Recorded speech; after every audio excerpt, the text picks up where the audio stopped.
বলতেছি যে present indefinite টেন্সের সাবজেক্ট যদি থার্ড পারসন সিঙ্গুলার নাম্বার হয় তাহলে ভার্বের শেষে এস বা ইয়েস যোগ হবে, কিন্তু অন্য কোনো টেন্সের ক্ষেত্রে হবে না। তাহলে রাইট ফর্মস অফ ভার্বের ফার্স্ট যে জিনিসটা আমাদেরকে মনে রাখতে হবে যে এখানে সাবজেক্ট যদি থার্ড পারসন সিঙ্গুলার নাম্বার হয়, হ্যাঁ, it's very important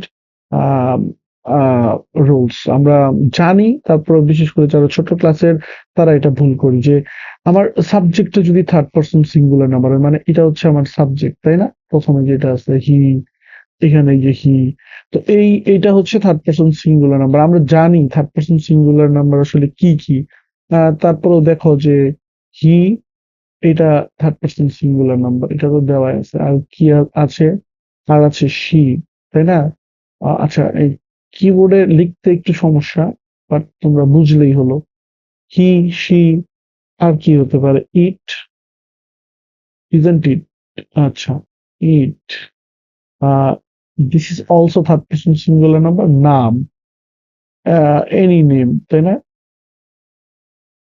any what name.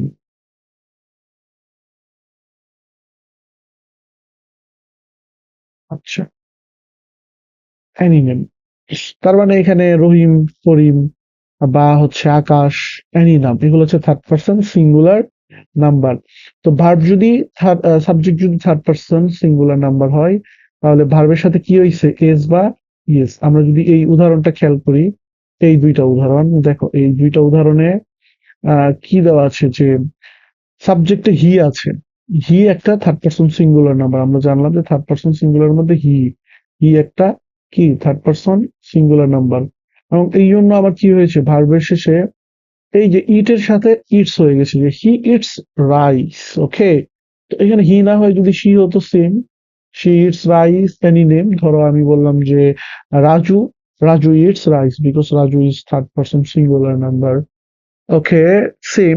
He plays football, third person singular number হওয়াতে ভার্বের সাথে কি হয়েছে? এস, এই যে এস যোগ হয়েছে।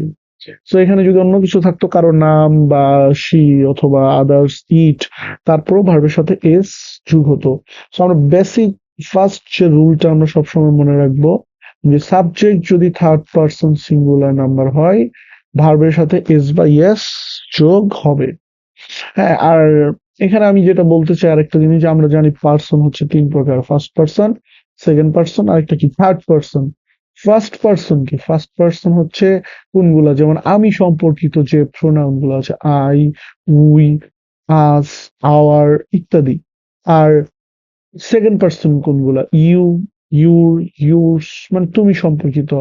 এন্ড আমি এবং তুমি ছাড়া, মানে এই দুইটা ছাড়া আদার্স যে প্রোনাউন গুলো আছে সব থার্ড পার্সন। এবং প্রত্যেকটার ভিতরে আমরা যেটা বুঝতে পারতেছি যে আবার কি আছে, আমাদের দুই ধরনের হতে পারে, সিঙ্গুলার হতে পারে, প্লুরাল হতে পারে। তো সিঙ্গুলার মানে কি? এটা ভেরি ইজি বোঝা যাচ্ছে যে সাবজেক্ট বা নাউন বা প্রোনাউন একজনকে ইন্ডিকেট করবে, এটা হচ্ছে সিঙ্গুলার। বাট যদি অনেকজনকে ইন্ডিকেট করে, অনেকজন মানে হচ্ছে একের অধিককে ইন্ডিকেট করে, দেন এটা হচ্ছে কি? প্লুরাল। সো আশা করি ফার্স্ট রুলটা আমরা সবাই বুঝেছি এবং আমরা আর কখনো এটা ভুল করবো না। যদি কি হয়, থার্ড পারসন সিঙ্গুলার নাম্বার হয়, ভার্বের সাথে এস বা ইয়েস যোগ করতে হবে। ওকে, আমরা অনেক সময় হরহামেশাই রাইটিং এ অথবা আমরা স্পোকেনেও আমরা এইটা ইউজ করার সময় আমরা এই ভুলগুলা, সিলি মিস্টেক করে থাকি। এন্ড অবশ্যই টেন্সের খেয়াল রাখতে হবে, এটা কোন টেন্সে হবে। এটা কিন্তু অবশ্যই আপনার প্রেজেন্ট ইনডিফিনিট বা সিম্পল প্রেজেন্ট টেন্সের সময় হবে। এটা অবশ্যই মনে রাখতে হবে যে এই ভার্বের সাথে এস বা ইয়েস অবশ্যই সিম্পল প্রেজেন্ট টেন্স বা প্রেজেন্ট ইনডিফিনিট টেন্সের সময়ই হবে, আদার্স অন্য ক্ষেত্রে হবে না। যেমন আমরা যদি এখানে নোটটা দেখি যে প্রেজেন্ট ইনডিফিনিট টেন্সের সাবজেক্ট যদি প্লুরাল হয় তাহলে ভার্বের শেষে এস বা ইয়েস যোগ হবে না। মানে সিম্পল প্রেজেন্ট টেন্সে আছে কিন্তু এখানে থার্ড পারসনে আছে বাট সিঙ্গুলার না, প্লুরালে। তাহলে কি আমরা এস বা ইয়েস যোগ করবো? নো। যেমন হি না থেকে দে যদি থাকে, যেমন they play football, they eat rice, তাহলে কিন্তু থার্ড পারসন মানে থার্ড পারসন হলেও প্লুরাল ফর্মের জন্য আমরা এস বা ইয়েস যোগ করব না। Is it clear? Is it clear to everyone?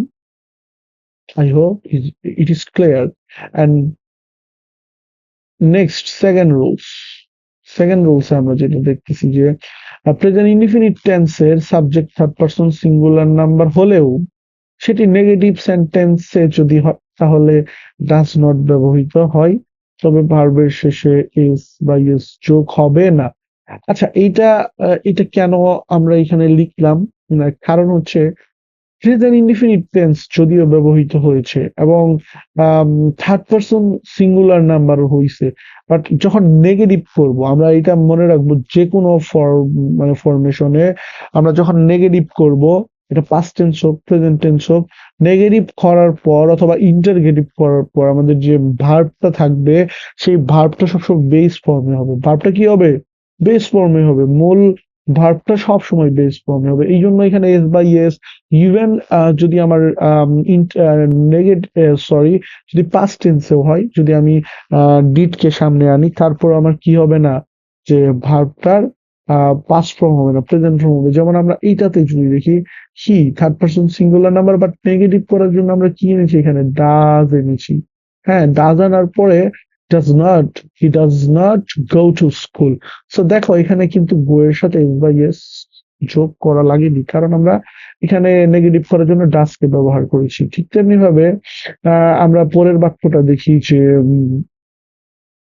Ashis does not eat rice. Okay, so এখানেও সেম, যেহেতু এটা একটা নাম third person singular number, but negative করার জন্য ডাজ নট এনেছি, এই জন্য মেইন ভার্বের সাথে এস বা ইয়েস যোগ হয় নাই।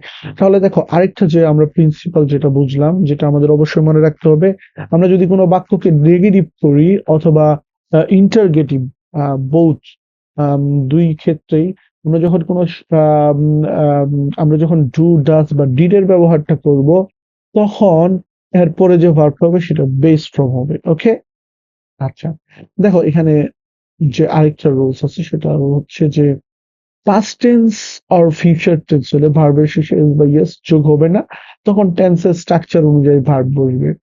তো এটা বোঝাই যাচ্ছে যে পাস্ট টেন্স যদি হয় তাহলে ভার্বের শেষে এস বা ইয়েস হবে না, তখন কি হবে?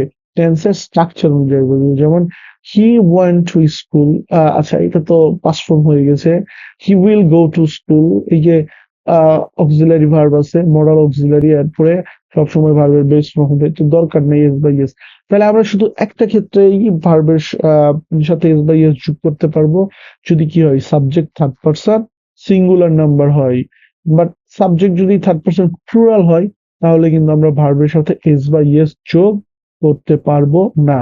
তো যারা ছোট ছোট বাচ্চারা আছো, যারা ছোট ক্লাসে পড়তেছো, তাদের ভিতর অনেক সময় এই কনফিউশন লেগে যেত, আমি জানি, যে স্যার কখন এস যোগ করবো কখন এস যোগ করবো না।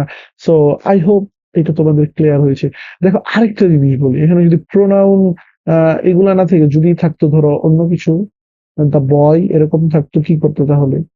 যেমন দা বয়, তাহলে কি ভার্বের সাথে এস বাই এস যোগ করতা? অবশ্যই। দা বয় কয়জনকে বোঝাচ্ছে বলো? একজনকে বোঝাচ্ছে। তার মানে দা বয় যদি প্লে হয় তাহলে হবে প্লেইস। দা বয় কি হবে? প্লেইস। ঠিক আছে, দা বয় প্লেইস হবে। এখানে অবশ্যই কি হবে না? প্লে হবে না, কারণ এটা থার্ড পারসন সিঙ্গুলার নাম্বার। ঠিক তেমনি ভাবে এখানে যদি দা বয়েস হতো তখন কি হয়ে যেত? এটা সিঙ্গুলার থাকতো না, প্লুরাল হয়ে যেত। দা, সরি এটা লেখা আসলে প্রথম প্রথম একটু কষ্টই হচ্ছে। এখন কি? দা বয়েস। ওকে, সো দা বয়েস, দেখো নাউনের সাথে কি আছে? এস আছে। নাউনের সাথে এস থাকলে কি হয়ে যায়? এটা প্লুরাল হয়ে যায়, তাহলে দা বয়েস কি হয়ে যায়? তো প্লে।